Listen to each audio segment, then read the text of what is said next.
so much for joining me. Welcome to the channel. I am Deborah and this is Purusha Intuitive.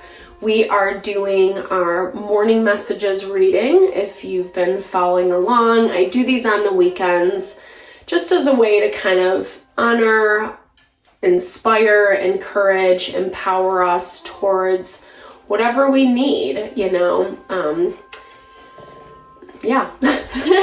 meant to be more inspirational. I love personally like pulling cards and having a little bit of quiet reflection in the morning. It's such a great way to start our day. Ayurveda is incredibly big about routine and taking that time to just kind of honor our body, mind, and soul in the morning hours.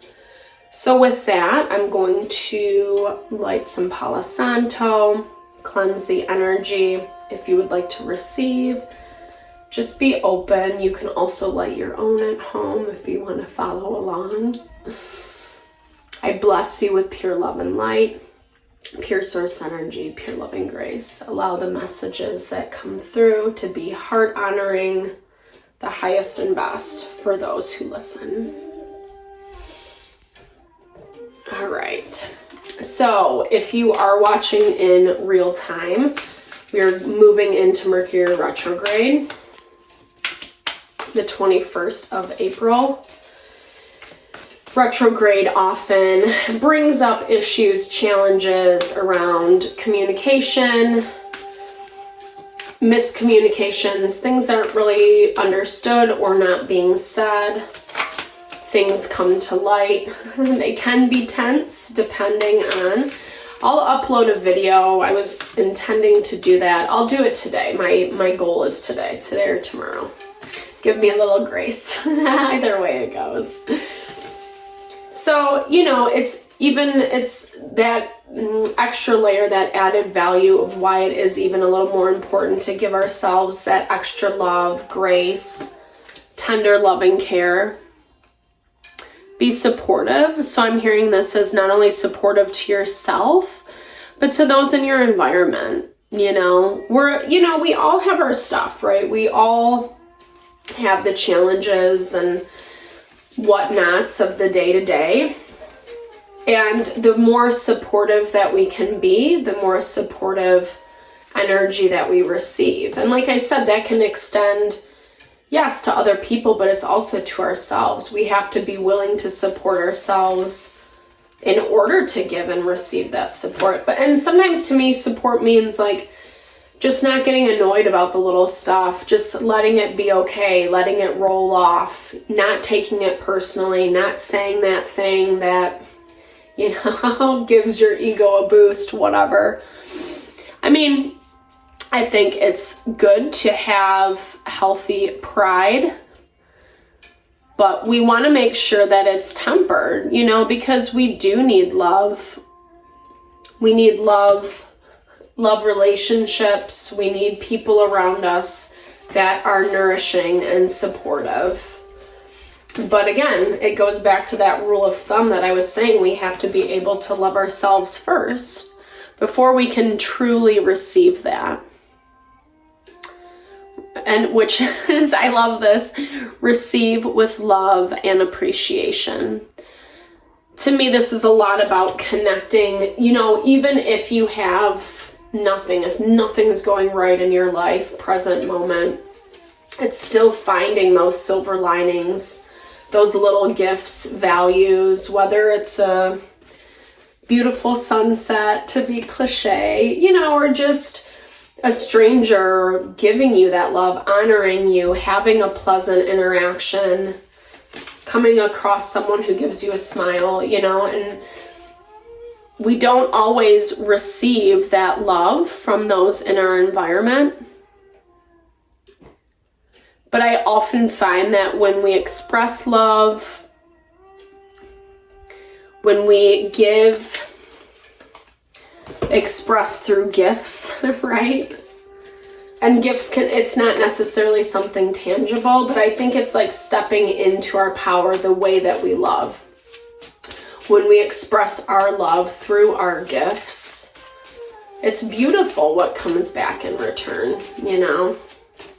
And there is a need to be able to receive that.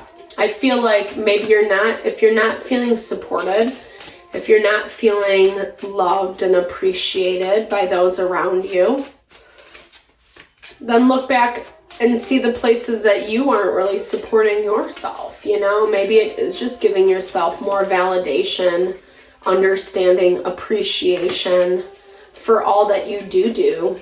Especially especially if you are in a harder situation, validating yourself for the steps that you take each step of the way, right?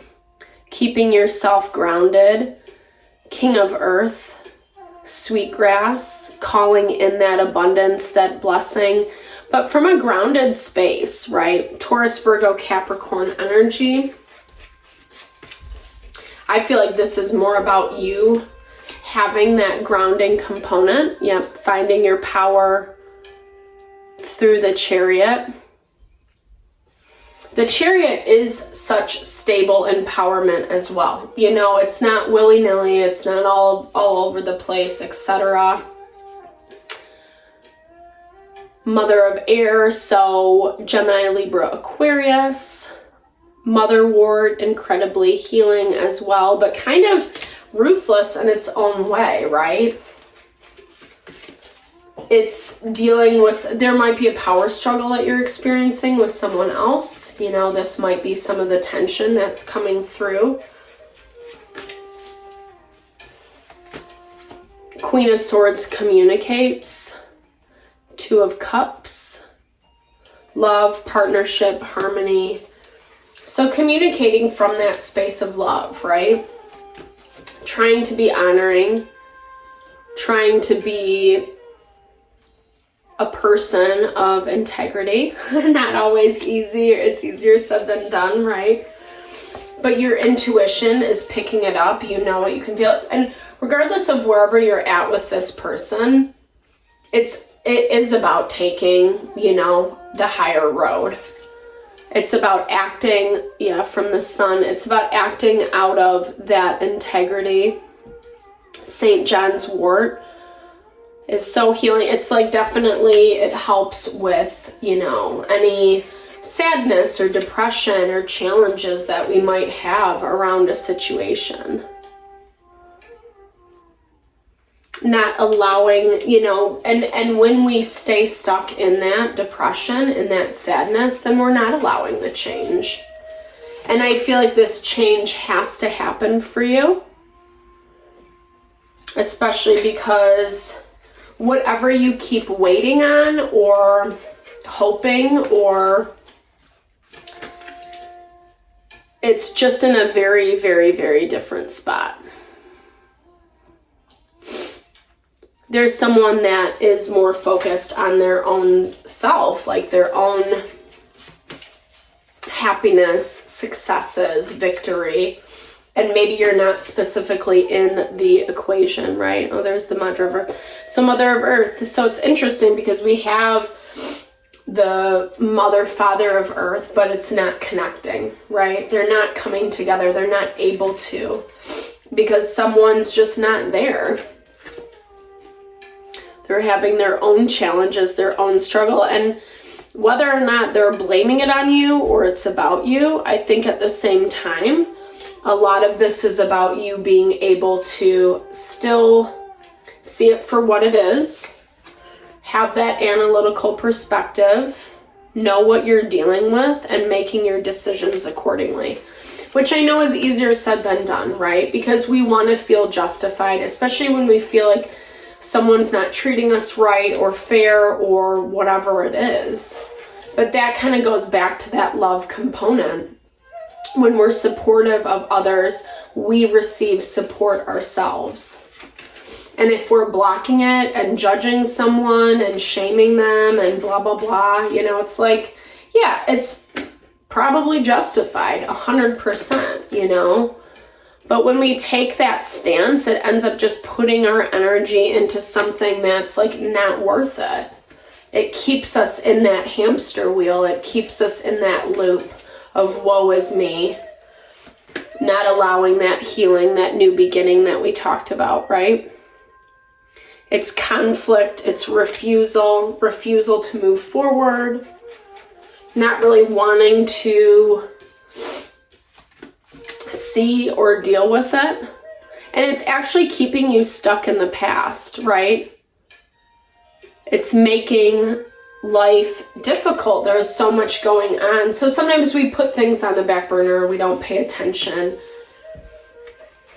And I feel like whatever situation this is, you're dealing with someone who's not putting you front and center. And I know it's kind of like a conundrum, right? Instead of getting all upset and being like, well, they're doing this to me and blah, blah, blah. It's just saying, okay, like this is where they're at. And then I have to make my decisions accordingly.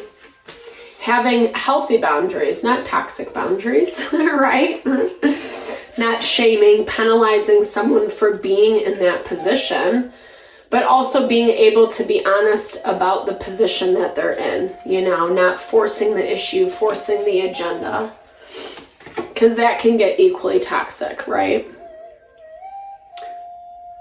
So this is, Hedge of Air. So this is Page of Swords.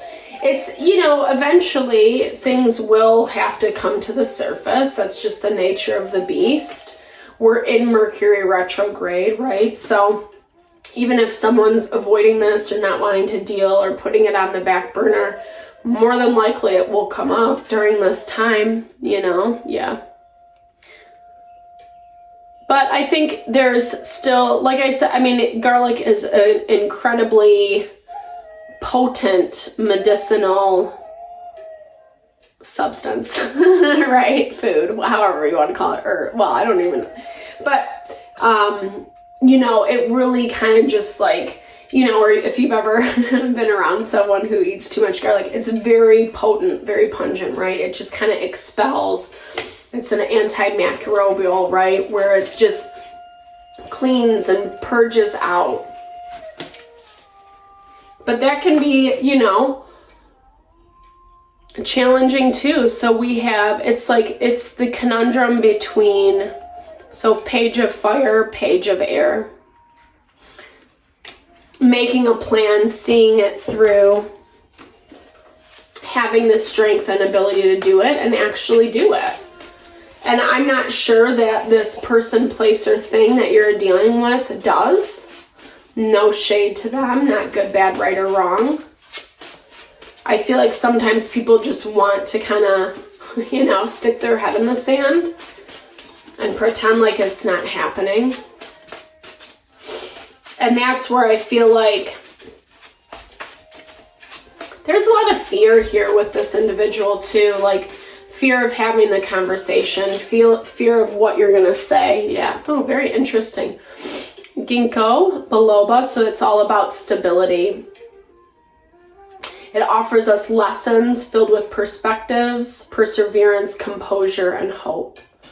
When someone tries to take you off course, what tools do you possess that will offer solid footing to avoid collapse?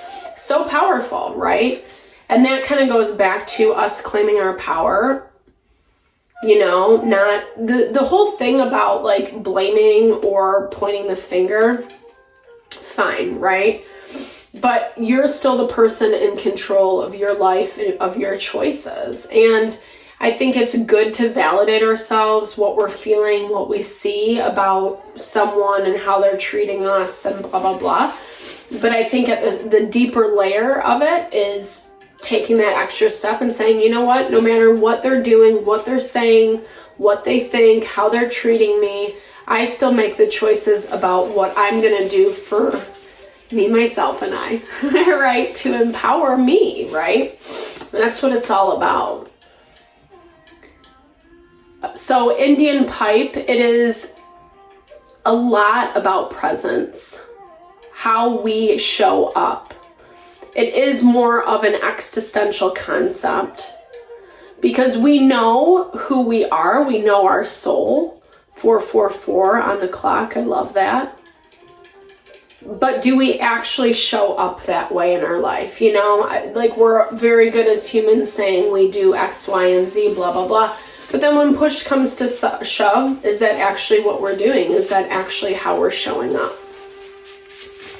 And that is this, again, this deeper layer of empowering yourself through the challenges, through the disappointments, through dealing with a person, place, or thing that didn't necessarily work out in a way that you wanted.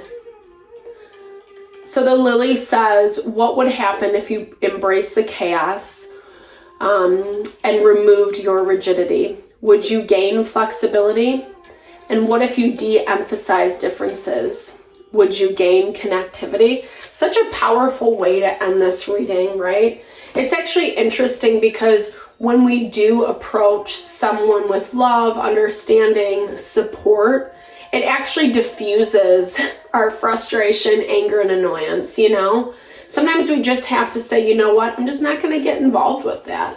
I send them love. Like, that's been my favorite thing to do, is when I'm getting frustrated with someone, just saying, you know what? Like, taking the step back and saying, you know, I send them love, because whatever this is, it's their hurt, their wounding, their pain, you know, and it diffuses my responsibility.